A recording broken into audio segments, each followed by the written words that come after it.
നമസ്കാരം.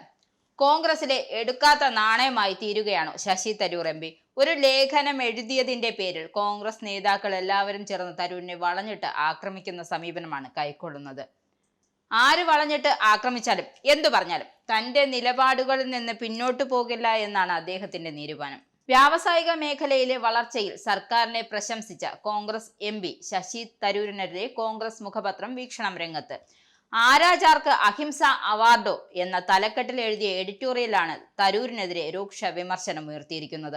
അനാവശ്യ വിവാദം സൃഷ്ടിച്ച് വരാനിരിക്കുന്ന തദ്ദേശ സ്വയംഭരണ സ്ഥാപന തെരഞ്ഞെടുപ്പിൽ UDFന്റെ വിജയപ്രതീക്ഷയെ കുരുതി കൊടുക്കരുത് എന്ന വിമർശനത്തോടെയാണ് എഡിറ്റോറിയൽ ആരംഭിക്കുന്നത്. വെളുപ്പാങ്കാലം മുതൽ വെള്ളം കോരി സന്ധ്യയ്ക്ക് കുടമുടയ്ക്കുന്ന രീതി പരിഹാസ്യമാണ്. ആയിരക്കണക്കിന് പ്രാദേശിക പ്രവർത്തകരുടെ അധ്വാനത്തിന്റെ വിളവെടുപ്പാണ് തദ്ദേശ സ്ഥാപന തെരഞ്ഞെടുപ്പ്. എല്ലാ സാഹചര്യങ്ങളിലും LDF പ്രതികൂലമായിട്ടും UDFന് ജയിക്കാൻ സാധിക്കുന്നില്ലെങ്കിൽ അത് വലിയൊരു തിരിച്ചടിയായിരിക്കും. സർക്കാർ വിരുദ്ധ വികാരം ആളിക്കത്തുമ്പോൾ അതിന് ഊർജം പകരേണ്ടവർ അത് അണയ്ക്കാൻ വെള്ളമൊഴിക്കുന്നത് വികലമായ രാഷ്ട്രീയ രീതിയാണെന്നും എഡിറ്റോറിയൽ വിമർശിക്കുന്നു. നിയമസഭയ്ക്ക് അകത്തും പുറത്തും LDF ഭരണക്കെടുതിക്കെതിരെ പോരാടുന്ന കോൺഗ്രസിനെ മുണ്ടിൽ പിടിച്ച് പിറകോട്ട് വലിക്കുന്നത് ആത്മഹത്യാപരമാണ്. കേരളത്തെ വ്യവസായങ്ങളുടെ ശവപ്പറമ്പാക്കി മാറ്റിയത് LDF ആണ്. R. ശങ്കറും C. അച്യുതമേനോനും K. കരുണാകരനും AK ആന്റണിയും ഉമ്മൻചാണ്ടിയും മുഖ്യമന്ത്രിയായിരുന്ന കാലത്ത് കേരളത്തിൽ വ്യവസായ സ്ഥാപനങ്ങൾ വളർന്നത്. K. Damodaran Menon, TV Thomas, PK Kunhalikutty എന്നിവർ ദീർഘവീക്ഷണത്തോടെയായിരുന്നു വകുപ്പുകൾ കൈകാര്യം ചെയ്തിരുന്നു എന്നും വീക്ഷണം എഡിറ്റോറിയൽ പരാമർശിക്കുന്നു. അവർക്കില്ലാത്ത എന്ത് മിടുക്കാണ് ഇപ്പോഴത്തെ വ്യവസായ മന്ത്രിക്കുള്ളതെന്നും വീക്ഷണം ചോദിക്കുന്നു. സമകാലികരായ വ്യാവസായിക വകുപ്പ് മന്ത്രിമാരിൽ കുഞ്ഞാലിക്കുട്ടിയുടെ പേര് വീക്ഷണം എടുത്തു പറഞ്ഞിരിക്കുന്നതും ശ്രദ്ധേയമാണ്. ആദ്യ കരുണാകരൻ മന്ത്രിസഭയിൽ വ്യവസായ വകുപ്പ് മന്ത്രിയായിരുന്ന PK വാസുദേവൻ നായരുടെയോ 1982 കരുണാകരന്റെ നേതൃത്വത്തിലുണ്ടായിരുന്ന മന്ത്രിസഭയിൽ വ്യവസായ വകുപ്പ് കൈകാര്യം ചെയ്യുന്ന E.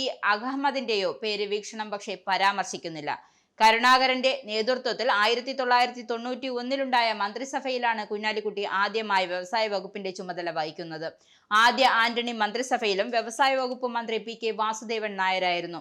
സ്മാർട്ട് സിറ്റി നടപ്പാക്കാൻ ഉമ്മൻചാണ്ടി സർക്കാർ തയ്യാറായപ്പോൾ അത് റിയൽ എസ്റ്റേറ്റ് മാഫിയകളാണെന്ന് ആക്ഷേപിച്ചു. 5000 കോടി ചിലവിൽ വിഴിഞ്ഞം പദ്ധതി പ്രഖ്യാപിച്ചപ്പോൾ 6000 കോടിയുടെ അഴിമതി ആരോപിച്ചു. TP ശ്രീനിവാസനെ സമ്മേളന വേദിയിലിരിക്കെ അടിച്ചു വീഴ്ത്തിയതും പ്രശംസ അർഹിക്കുന്ന മാതൃകയാണോ എന്നും എഡിറ്റോറിയൽ ചോദിക്കുന്നു. നിങ്ങൾക്കും ആനന്ദ മീഡിയയുടെ പ്രേക്ഷകരിൽ ഒരാളാകണ്ടേ? യൂറോപ്പിലും US-ലും ആഫ്രിക്കയിലും അടക്കം പ്രവാസികൾ ഉള്ളയിടങ്ങളിലൊക്കെ ജനപ്രിയ ചാനലുമായി ആനന്ദ് മീഡിയ ഒപ്പമുണ്ട്. ഏഷ്യാനെറ്റ് ഫ്ലവേഴ്സ് അടക്കം നിങ്ങളുടെ വിരൽത്തുമ്പിലെത്തും. ആദ്യം റോക്കു ബോക്സ് സ്വന്തമാക്കുക.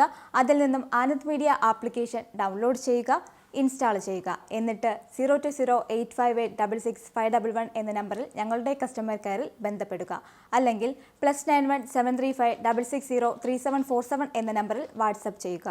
ആനന്ദ് മീഡിയയുടെ സേവനങ്ങൾ സ്വന്തമാക്കുക. മറ്റു ചാനലുകൾക്കൊപ്പം ആനന്ദ് TVയും എൻജോയ് ചെയ്യുക.